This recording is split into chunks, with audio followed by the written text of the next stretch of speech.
Salut à tous, c'est Grossby88 en direct de l'atelier. Bon, alors, écoutez, après le massacre d'hier au niveau des plaques de contreplaqué et de ma CNC qui a fait des siennes, la preuve, on le constate ici, alors que la séance était presque terminée, au dernier moment, ici le moteur a perdu des pas, il a bloqué quelques secondes et hop, il est reparti faire son trajet plus loin, donc j'ai appuyé sur l'arrêt d'urgence, mais vous voyez, dans le temps de réaction, il attend de faire ça, hein, quand même, 10 cm, 15 même.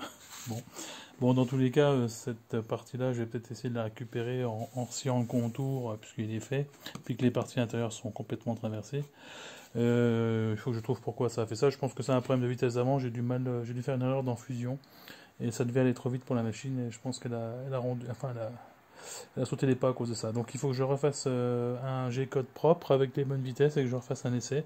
Mais bon, je commence à avoir bouffé pas mal de plaques et j'espère en avoir assez pour faire le robot. Sinon je redemanderai un morceau à mon client, mais bon, je vais pas racheter 4 mètres carrés et demi pour ça. Alors, puisque j'avançais pas sur la CNC, j'en ai profité pour finir d'imprimer entre la semaine et ce week-end en cette partie, donc la partie basse qui va cacher donc le gros roulement en métal qui est fixé sur le châssis, et puis donc ce qu'on appelle là au-dessus le inner ring qui vient fixer le dôme sur le ring du bas qui cache le truc, et donc j'ai fixé tout ça avec des vis, et donc vous voyez que ça permet de faire tourner le dôme. Il est parfaitement solidaire du châssis.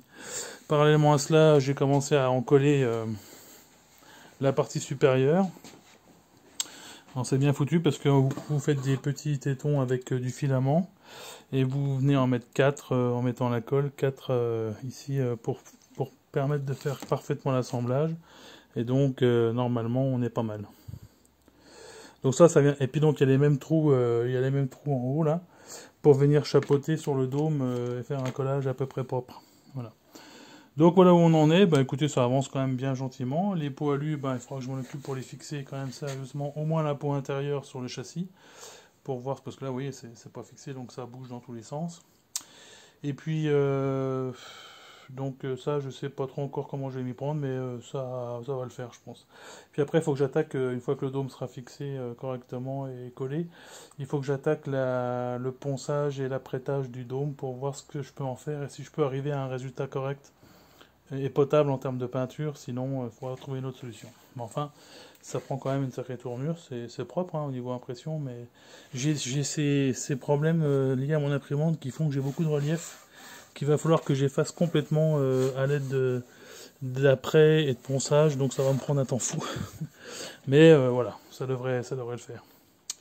Bon, voilà les amis, ça avance doucement mais sûrement, mais c'est un projet qui a déjà énormément avancé en 15 jours, 3 semaines, alors que la plupart des Américains mettent déjà presque un an pour en arriver là, donc on n'a pas trop à pleurer, quoi. On n'est pas à plaindre en France. Hein. Donc, on n'est pas des feignants, c'est bien connu. Donc, ça fera peut-être des pauses régulières, parce que je suis en attente de matériel, bien entendu, de pièces aussi, et puis de fabrication. Il faut que je règle mon problème de CNC pour avancer. Et le mettre sur pied, cette brave bête. Voilà.